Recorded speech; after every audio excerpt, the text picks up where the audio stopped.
Hello everyone, welcome back to my channel. This is Nidhi Pandey, and today we are going to continue our book. This is Entrepreneurship and New Venture Planning. This is unit number 3 of our book, and it contains only one chapter. This is business plan. And let's start today's session. And I hope you have done with unit number 1 and unit number 2, which is very important. And both the units contains 18 marks per unit. So let's start today's session. This is unit number 3, business plan. So this is the topic which we are going to study in this chapter. In this unit, you can say this is 5 topics. First one is creating entrepreneurship venture. So we have done entrepreneurship, and today we are going to start new venture planning. So what is venture planning and what is entrepreneurial venture, we are going to study today. So let's start. And second point which we are going to study, which is challenges in managing innovation when we are going to innovate anything. So what the challenges we are facing, we will study this one. And entrepreneurial strategy, we'll study how to face the and how to make and set up the strategy for the entrepreneurial and business planning process. Fourth one would be drawing business plans, and fifth one would be if business are going to fail or failure of business plan. So 5 units we are going to study, which is very important. We have to continue with. So let's start our point number 1. This is creating entrepreneurial venture. So देखो, हम लोगों ने entrepreneur पढ़ लिया था, entrepreneurs क्या होते हैं, entrepreneurship क्या होती है. So I hope आप सभी ने यूनिट नंबर 1 और 2 में अच्छे से वो पढ़ लिया होगा. अब हम लोग यहाँ पे entrepreneurial venture क्या होता है वो हम देखते हैं. तो इसका मतलब होता है कि जब हम सारी की सारी स्ट्रेटेजीज जो बिजनेस entrepreneur बनाते हैं, जो entrepreneurs होते हैं, वो जितनी भी स्ट्रेटेजीज, जितने भी बिजनेस आइडियाज और जो स्ट्रॉन्ग टीम है उसको बिल्ड करना, इनोवेशंस करना, मैंने आप सभी को बता दिया था ये सारी चीज़ें, क्रिएटिविटी लाना, ये सारे जो काम होता है वो एंटरप्रेन्योर का होता है. तो एंटरप्रेन्योरिकल वेंचर्स वो होते हैं जब हम किसी ये सारे के सारे जितने भी ये एलिमेंट्स हैं इनको मिक्स करते हैं, इन्वॉल्व करते हैं, तो वहाँ पे हम उनको एंटरप्रेन्योरिकल वेंचर्स बनाते हैं. इसका मतलब होता है जो हमारा बुक का सेकेंड पार्ट है, this is new venture planning. इसका मतलब होता है जब हम कोई भी बिजनेस प्लान्स बनाते हैं, वेंचर्स बनाते हैं, इन सारे स्ट्रेटेजीज को हम इन्वॉल्व करते हैं, उनको हम कहते हैं क्रिएटिंग एंटरप्रेन्योरिकल वेंचर्स. जैसे कि आप यहाँ पे देख सकते हो, और ये आपके दिल्ली यूनिवर्सिटी का ही पीडीएफ है, मटेरियल है, तो आप इस पर ब्लाइंडली बिलीव कर सकते हो. बहुत अच्छा मटेरियल है, सारी चीज़ें बहुत क्लियर वे में दी हुई हैं. ठीक है, तो देखो सबसे पहला, अब देखो सबसे पहले हमें वेंचर क्रिएट करने के लिए मैंने आप सभी को बताया हमें क्या क्या चाहिए. सेवरल क्रिटिकल स्टेजेस से हमें गुजरना पड़ता है, बहुत सारे बिजनेस आइडियाज़ यहाँ पे जनरेट होते हैं, स्ट्रॉन्ग आप कह सकते हो टीम बिल्ड होती है. ठीक है, जो बहुत सारे लोग जुड़ते हैं ऑफकोर्स. और नेक्स्ट आपके पास इनोवेशन मतलब होता है नए नए तरीकों को ट्राई करना, नए नए तरीकों को इनोवेट करना. ठीक है, ये मैं आपको बहुत बार बता चुकी हूँ. ठीक है, नेक्स्ट हमारे पास आता है कि फोस्टरिंग करना, मतलब क्रिएटिविटी करना बेसिकली. ठीक है, तो यहाँ पे आपके पास आता है, देखो यहाँ पे आपसे कह रहा है कि ये जो एलिमेंट्स होते हैं वो ना कलेक्ट करते हैं. मैंने आप सभी को बताया नए बिजनेस को सिक्योर करने में, नए बिजनेस को सक्सेसफुली रन करने में ये सारी चीज़ें जो है हमें हेल्प करती हैं. ठीक है, अब देखो सबसे पहले हमारे पास आता है, सबसे फर्स्ट जो क्रिएट करने में जो सबसे पहली चीज़ होती है, this is generating business ideas. अब सबसे पहले आप सभी का जो यूनिट का नेम है, दिस इज बिजनेस प्लान. ठीक है, तो बिजनेस प्लान को करने के लिए, हमें कोई भी बिजनेस प्लान बनाने के लिए सबसे पहले हमारे को आइडिया जनरेट करना पड़ेगा. अब आइडिया जनरेट आप सभी को पता है, आप कोई भी आप छोटा मोटा एक एग्जाम्पल लेता है, आपको एक शूज का शॉप खोलना है. ठीक है, आपको एक बिजनेस प्लान करना है, उसके लिए आपको कोई आइडिया आना चाहिए. ठीक है, तो इस फर्स्ट स्टेप होता है एंटरप्रेन्योरियल वेंचर का, जिसमें आप लोग बिजनेस आइडिया को जनरेट करते हो.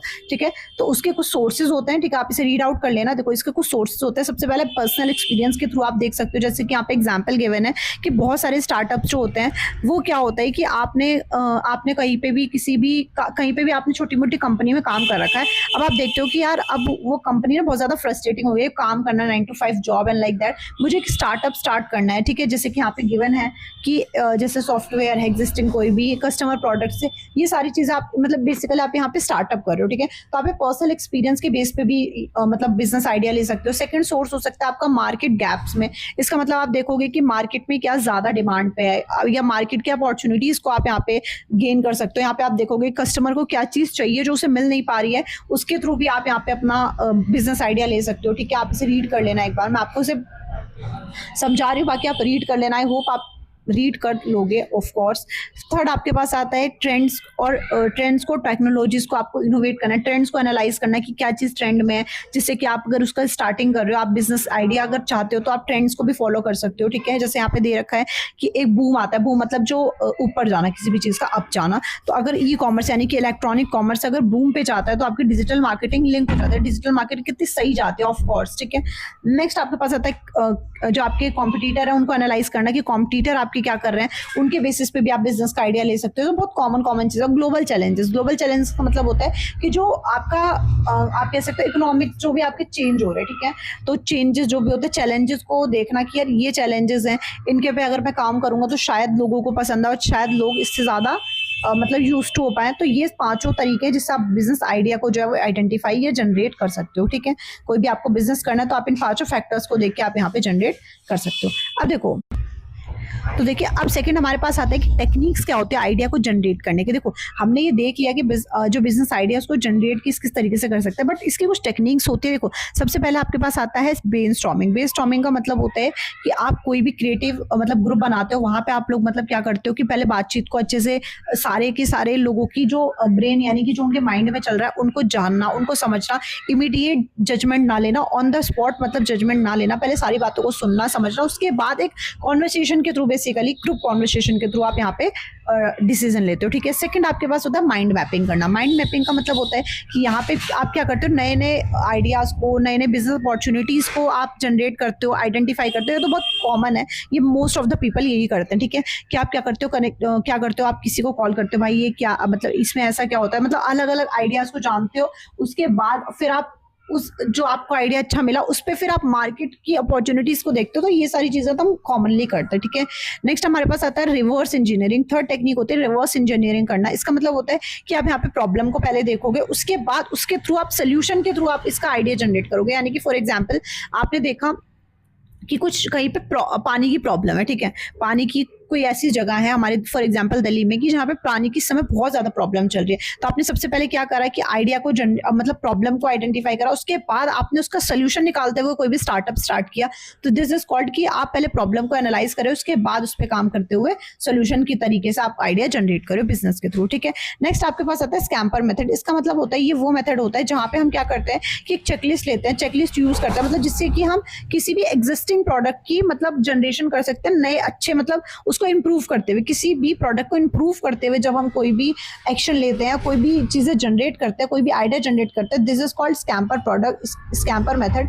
इसके अंदर आप किसी भी चीज को सब्स्टिट्यूशन करते हो, मतलब पुरानी चीज को थोड़ा सा और एडवांस बनाते हो। ओवरऑल ये इसका मतलब। ठीक है, नेक्स्ट हमारे पास आता है टीम बिल्डिंग करना। तो फर्स्ट पॉइंट तो हमने पढ़ लिया, दिस इज हमने बिजनेस आइडिया को जनरेट कर लिया। अब सेकंड हमारे पास आ जाएगा कि हम टीम बिल्ड करेंगे। अब एक बात बताओ, आपने बिजनेस, आपको पता चल गया कि हाँ आपने ये आपको ये वाला बिजनेस करना है। अब आपको उसके लिए बहुत सारी चीजें पता करने से तो कुछ नहीं होता, टीम बिल्ड करनी पड़ेगी, बहुत सारे सोर्सेस चाहिए, रिसोर्सेस चाहिए, सब कुछ चाहिए होता है। तो सेकंड हमारे पास आता है टीम बिल्ड करना। टीम बिल्ड करना इसका मतलब होता है कि इसमें कह रहा है कि building a strong team is essential for success of entrepreneurial venture. ये बहुत ऑफ कोर्स की बात है कि अगर आप कोई भी स्टार्टअप स्टार्ट कर रहे हो, कुछ भी स्टार्ट करो, एंटरप्रेन्योरियल वेंचर स्टार्ट कर रहे हो, तो आपका जो एसेंशियलिटी होता है बेसिकली आपको टीम बिल्ड करना बहुत इंपॉर्टेंट होता है ऑफ कोर्स। ठीक है, तो अब देखो इसके अंदर कह रहा है कि कुछ की रोल्स होते हैं स्टार्टअप के बिजनेस। जैसे अब देखो कुछ कुछ जो इंपॉर्टेंट लोग हैं, जैसे कि आपके फाउंडर हो गए। ठीक है, ये चाहिए ही चाहिए, इनके बिना कुछ काम नहीं हो सकता।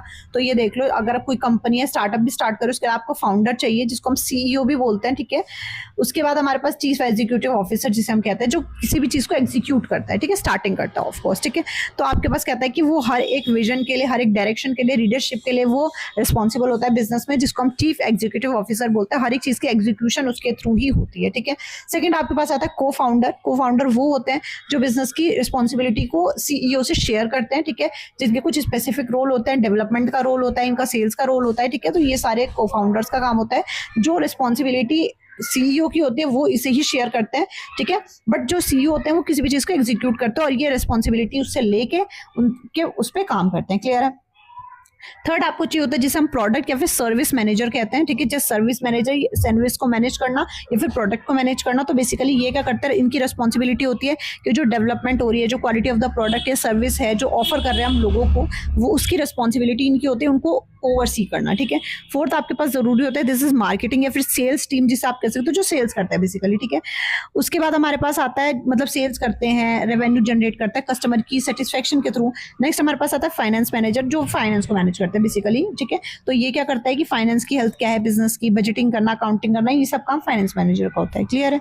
नेक्स्ट आपके पास लास्ट आता है दिस टेक्निकल मैनेजर, जो आपके स्टार्टअप्स के लिए जो आपके टेक्निकल जो आपको मतलब टेक्नोलॉजी के थ्रू जो भी आपको स्पेशलिस्ट चाहिए होंगे, this is called technical team. वो जैसे कि आपके आईटी स्पेशलिस्ट हो गए, इंजीनियर्स हो गए, तो ये सब एक कंपनी में चाहिए होता है। तो ये बहुत इंपॉर्टेंट है, एग्जाम में आ जाता है, तो इससे आप जरूर स्क्रीनशॉट करके आप इसको रीड कर लेना, क्लियर है। नेक्स्ट हमारे पास आता है जब आप स्ट्रॉन्ग टीम बिल्ड करते हो तो उसके कुछ कैरेक्टरिस्टिक्स होते हैं, दिस इज कॉम्प्लीमेंट्री स्किल्स चाहिए होते हैं उसके लिए। ऑफ कोर्स अगर आप स्किल मतलब टीम बिल्ड कर रहे हो तो उसमें आपको देखना होता है कि आपको आप यहाँ से रीड कर सकते हो, दिस इज कॉम्प्लीमेंट्री स्किल्स चाहिए होते हैं उसके लिए कुछ, ठीक है।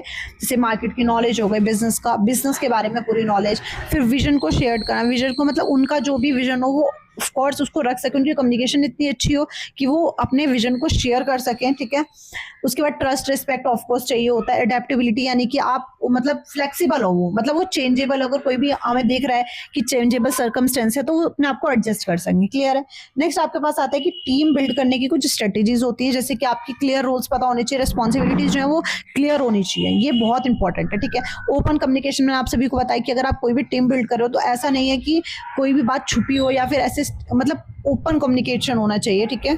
उसके बाद फोस्टिंग क्रिएटिविटी होनी चाहिए, इनोवेशन होना चाहिए, ऑफ कोर्स मतलब जो रिस्क हो उसको लेने का बिल्कुल वो होना चाहिए कि हम रिस्क ले सकते हैं, ठीक है। इनोवेशन होना चाहिए, मैंने आप सभी को बताइए तो हम पढ़ते हुए आ रहे हैं। कॉन्फ्लिक्ट रेजोल्यूशन होना चाहिए, यानी कि कोई भी लड़ाई झगड़ा हुआ तो उसको हम क्लियर कर सके, कॉन्फ्लिक्ट को रेजोल्यूशन मतलब कॉन्फ्लिक्ट को हम इसको सॉल्व कर सके, ठीक है, रिजॉल्व करना, ओके।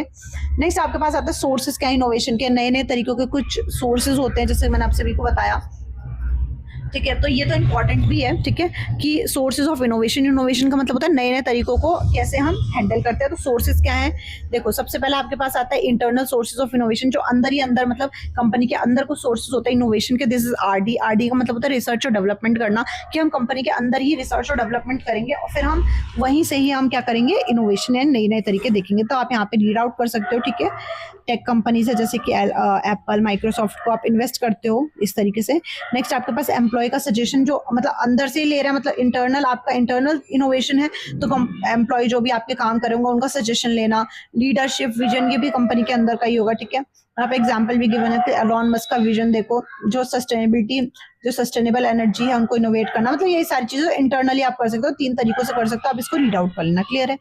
नेक्स्ट आपके पास आता है एक्सटर्नल सोर्स ऑफ इनोवेशन, तो एक्सटर्नली आपके आ जाता है सबसे इंपॉर्टेंट तो कस्टमर का फीडबैक लेना। ऑफ कोर्स कस्टमर ने आपको बता दे कि आप ये इनोवेट कर सकते हो, तो एक्सटर्नल सोर्स हो गया। नेक्स्ट कोलैबोरेशन करना, पार्टनरशिप, ठीक है, अदर कंपनीज से, तो आपके एक्सटर्नल हो गए। ग्लोबल ट्रेंड्स देखना, इकोनॉमिक देखना, मार्केट कैसे चले, this is all about your external sources of innovation. Competitor, जो आपके कॉम्पिटिटर हैं उनका इनोवेशन देखना, वो किस तरीके से इनोवेट हो रहे हैं, मतलब नया नया तरीका ऑप्ट कर रहे हैं, तो this is all about your external source of innovation, clear है। आप इसे रीड कर लेना एक बार, ठीक है। लास्ट आपके पास आता है क्रिएटिविटी और एंटरप्रेन्योरशिप। तो क्रिएटिविटी आपको पता है कि इनोवेशन का मतलब होता है कि नई नई चीजों को ऑप्ट करना, इनोवेट करना। क्रिएटिविटी मतलब ऑलरेडी चीजों में, मतलब जो एग्जिस्टिंग चीज है उन्हीं में ही कुछ नया लाना, दिस इज क्रिएटिविटी करना उसके अंदर, ठीक है। तो क्रिएटिविटी आपको मैंने बताया कि एंटरप्रेन्योरशिप का एक फाउंडेशन होता है, एंटरप्रेन्योर्स को ये जरूर करना चाहिए, ठीक है। तो इसके कुछ रोल्स होते हैं, दिस इज प्रॉब्लम सॉल्विंग करता है, ये काफी चीजों मैंने आपको बताया, कोई एग्जिस्टिंग चीज है जिसमें वो प्रॉब्लम क्रिएट करे तो उस पर ही कुछ क्रिएट करना, उस पर ही कुछ नया एग्जिस्टिंग जो चीजें होते हैं उन्हीं पे कुछ नया करना, दिस इज क्रिएटिविटी करना। डिफरेंशिएशन मतलब कुछ नया, ऐसा होता है कि मार्केट में सारी एक जैसे, फॉर एग्जांपल कोई एक ड्रेस है वो एक तरीके से ही बन रही है, आपने उसमें कुछ नया कर दिया, क्रिएटिविटी अपनी लाके दिखा दी तो वो कुछ न्यू बन गया, this is differentiation, new market से थोड़ा सा यूनिक हो गया, ठीक है। अडेप्टेशन करना, यानी कि हम नई नई चीजों को भी यहाँ पे अडेप्ट करते हैं जब हम क्रिएटिविटी करते हैं, ठीक है। नेक्स्ट आपके पास आता है कि डेवलपिंग करना क्रिएटिविटी इन एंटरप्रेन्योर्स में। तो ये तो बहुत इंपॉर्टेंट है आज के टाइम में, जहाँ इतने सारे बिजनेसेस है, उसमें अगर आप कुछ क्रिएटिव करते हो नया तो वो बहुत चलने वाला बिजनेस। क्यूरियोसिटी करना मतलब लर्निंग, नई नई चीजें भी हमें एक्सपीरियंस मिलता है, सीखने को मिलता है, बहुत सारे वेरियस फील्ड में नई नई चीजें देखने को मिलती हैं। डाइवर्स पर्सपेक्टिव होते हैं कि मतलब अलग अलग जो पर्सपेक्टिव होता है, अलग अलग बैकग्राउंड से, अलग अलग इंडस्ट्रीज से, अलग अलग कल्चर से डाइवर्स पर्सपेक्टिव होते हैं। एक्सपेरिमेंट करते हैं, हम रिस्क लेते हैं यहाँ पे, ऑफकोर्स एक्सपेरिमेंटेशन करना, रिस्क लेना, ठीक है। क्रिएटिविटी करोगे तो रिस्क तो लेना ही पड़ेगा, कुछ लोगों को नहीं पसंद आया जो आपने क्रिएट करा, तो this is all about experimentation and risk taking. Next हमारे पास आता है क्रिएट अ क्रिएटिव एनवायरमेंट, मतलब कि क्रिएटिव एनवायरमेंट बना देना, ठीक है। और ओवरकमिंग बैरियर्स टू क्रिएटिविटी, इसका मतलब होता है कि अब हमने क्रिएटिविटी करी, ठीक है, तो यहाँ पे कुछ हमारे पास डर भी होता है, जैसे कि fear of failure. Of course अगर हम कोई भी क्रिएटिविटी करते हैं तो हमारे पास फेलियर का डर होता है, आपने कुछ नया करा, आपको अब डर तो होगा ही लोगों को पसंद आएगा कि नहीं आएगा, तो फियर ऑफ फेलियर भी होता है कई बार। लिमिटेड, हम ऐसी कुछ चीजें होती है जो लिमिटेड रिसोर्सेज होता है, उनके थ्रू भी हम क्रिएटिव नहीं कर पाते, इनोवेशन नहीं कर पाते हैं, ठीक है। तो लिमिटेड रिसोर्सेज की वजह से भी टाइम कॉन्स्टेंट, जिसका मतलब होता है कि टाइम भी काफी चीजों में लग जाता है, और फिर उसके बाद वो टाइम जब, मतलब फॉर एग्जांपल आपने किसी चीज में, किसी स्टार्टअप में नया टाइम लगा दिया बट वो अच्छा नहीं हुआ, तो इसका फियर ऑफ फेलियर तो है और साथ में टाइम कांस्टेंट भी होगा, ठीक है।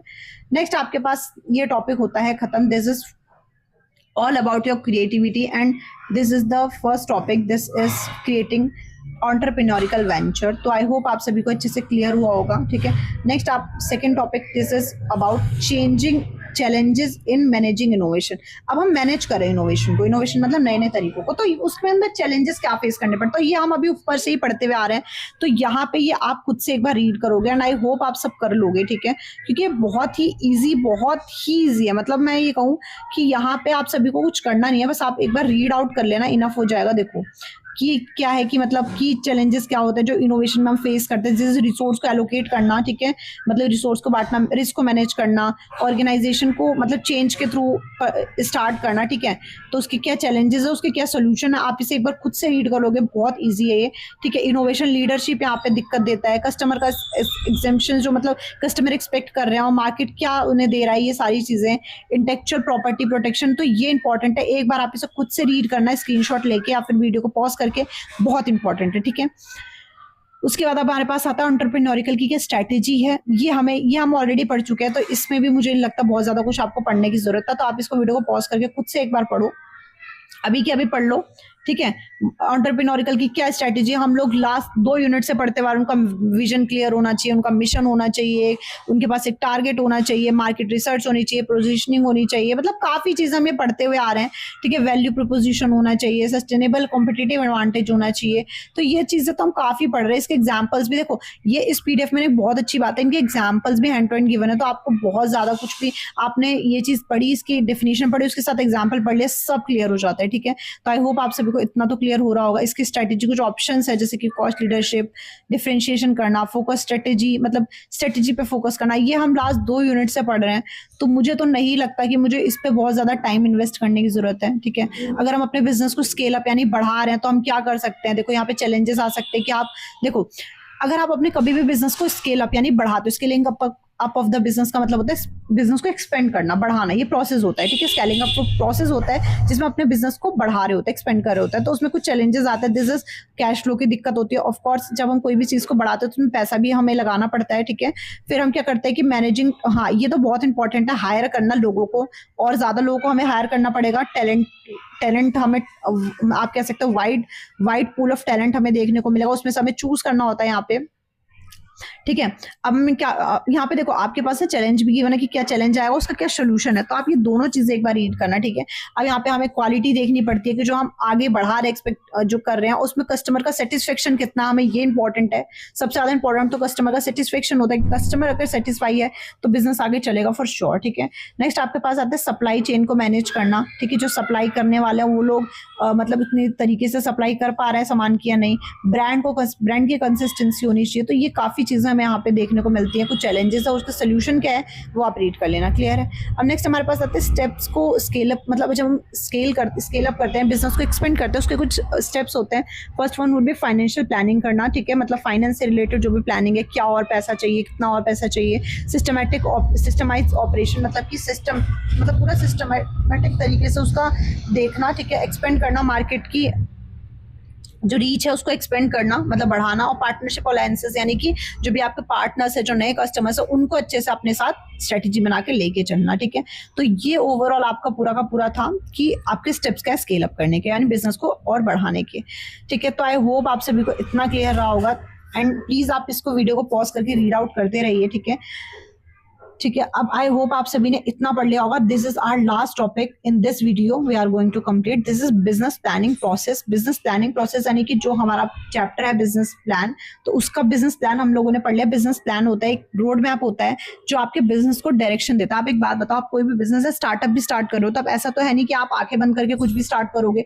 आप वहां पे प्रॉपर प्लान करोगे, प्लानिंग करोगे, उसके एग्जीक्यूशन, उसका रिजल्ट, मतलब काफी चीजें आप देखोगे यहाँ पे. और आप सभी ने बिजनेस में जरूर एक चीज पढ़ी होगी, POSDC, यानी कि प्लानिंग करना, देन ऑर्गेनाइजिंग करना, स्टाफिंग करना, डायरेक्टिंग करना, देन रिजल्ट निकालने के लिए क्या करना, कंट्रोलिंग करना. तो ये यहाँ पे मैं इतना ज्यादा डिटेल में ये चीज नहीं पढ़ा रही हूँ, बट मैं आप सभी को बताना चाहती हूँ कि बिजनेस प्लानिंग प्रोसेस ना, बिजनेस के प्लान को बनाना, कि आप वहाँ पे आप देखोगे कि कितनी फंडिंग चाहिए, किस किस, मतलब लॉन्ग टर्म के लिए आपका बिजनेस चले तो किस किस स्टेजेस से होकर गुजरना पड़ेगा, ये सारी चीजें. ठीक है, तो इंपॉर्टेंस क्या है बिजनेस की प्लानिंग करना, तो ऑफकोर्स ये डायरेक्शन आपको प्रोवाइड करेगा, आपको फंडिंग में हेल्प करेगा कि आपको किससे पैसा लेना है, कितना पैसा लेना है, फिर आपको वापस करना है, कितना पैसा लगाने की जरूरत है, कितने पैसे में मुझे रिटर्न आ जाएगा, सारी चीजें यहाँ पे देखना. रिस्क को मैनेज करने के लिए आपको पहले से प्लानिंग कर लेनी चाहिए. आप सभी को पता होगा, कॉमर्स के स्टूडेंट हो ऑफ कोर्स. नेक्स्ट आपके पास आता है कि कंपोनेंट्स क्या है बिजनेस प्लान के. तो बिजनेस प्लान का जो कंपोनेंट है ये बहुत इंपॉर्टेंट है, इसको अच्छे से करके जाना. एग्जाम में 100% आ जाता है ये. ठीक है, तो देखो सबसे पहला है कि हम समरी को एग्जीक्यूटिव समरी, यानी कि एग्जीक्यूट करना है. किसी भी चीज को स्टार्ट करने को हम कहते हैं एग्जीक्यूट करना. तो इसका मतलब होता है कि बिजनेस प्लान के कुछ कंपोनेंट्स हैं कि आप मतलब स्टार्ट करोगे किसी भी चीज को. ठीक है, मार्केट आप हाईलाइट कर सकते हो, कंपनी का मिशन क्या है, कंपनी को क्या चाहिए, क्या कंपनी का जो मार्केट है वो कौन सा टारगेट मार्केट है, ये सारी चीजें. बिजनेस डिस्क्रिप्शन, बिजनेस के डिस्क्रिप्शन को जानना, बिजनेस कैसे, बिजनेस की हिस्ट्री को जानना, उसके गोल्स को जानना, उसके अपॉर्चुनिटीज को जानना, मार्केट में रिसर्च करना, एनालाइज करना, ऑर्गेनाइजेशन और मैनेजमेंट पे ध्यान देना, यानी कि जो भी आपके साथ काम कर रहे हैं, आपकी जो टीम है, इन सब चीजों पे ध्यान देना. प्रोडक्ट और सर्विसेज पे ध्यान देना, किस तरीके का प्रोडक्ट आप बना रहे हो, उनकी सर्विसेज क्या है, सारी चीजों पे ध्यान देना. मार्केटिंग और सेल्स स्ट्रेटेजीज पे ध्यान देना. फंडिंग पे ध्यान देना है तो सबसे इंपॉर्टेंट है. फाइनेंशियल प्रोजेक्शंस देखना. वीडियो को पॉज करके आप रीड कर लो. ठीक है, मैं आप सभी को पॉइंट्स दे रही हूँ, बिकॉज अगर मैं सारी चीजों को रीड करूंगी तो मोर मेरी यू कैन से बहुत बोरिंग सा वीडियो हो जाएगा. ठीक है, अपेंडेंसेस का मतलब होता है कि कोई डॉक्यूमेंट्स चाहिए रिलेटेड टू लॉ, ऐसे बिजनेस प्लान में सपोर्ट करने के लिए. जो अपेंडाइसिस का मतलब याद रखना, डॉक्यूमेंट से रिलेटेड जो भी लीगल वर्क होता है. तो ये आपका हो गया बिजनेस प्लान से रिलेटेड जो भी चीजें आपकी चाहिए होती है. तो ये इंपॉर्टेंट है, एग्जाम में आ जाता है. तो इस आप 9 पॉइंट्स को करके जाना. ठीक है, दिल्ली यूनिवर्सिटी के नोट है, बहुत इंपॉर्टेंट है. ठीक है, तो ये तो आपका हाफ चैप्टर कंप्लीट होता है. अब हम लोग कल से पढ़ेंगे बिजनेस प्लान को ड्रॉ करना. तो देखो सबसे पहले अगर मैं आप सभी को दिखाऊं तो आप सभी ने first, second, third 3 points complete कर लिए हैं. ठीक है, बहुत इंपॉर्टेंट पॉइंट्स थे, आप सभी ने कर लिए. This is very very important. अब कल की क्लास में हम इसके जो 2 ड्राइंग बिजनेस प्लान्स और failure of business plans complete कर लेंगे. This would be your 20 minutes video around there. तो आप लोग इसको अच्छे से कंप्लीट कर लो. कल की क्लास अराउंड 10 मिनट की होने वाली है, जो कि दोनों टॉपिक्स कंप्लीट हो जाएंगे. फिर कल की क्लास के बाद हमारे पास 2 यूनिट्स बचेंगे, कंप्लीट कर लेंगे. तो आई होप आप सभी को आज की यूनिट अच्छे से कंप्लीट रही होगी. तो जो भी मैंने आप सभी को रीड करने को बोला, आप अच्छे से आई होप कर लोगे. तो कल मिलते हैं इसी के पार्ट सेकंड के साथ. उसके बाद कंप्लीट हो जाएगा ये आपका यूनिट. तो उसके बाद फिर 2 यूनिट्स रह जाएंगे, उनको अच्छे से कंप्लीट करके IB को स्टार्ट करेंगे, यानी इंटरनेशनल बिजनेस को. तो thank you everyone for watching this video. Thank you.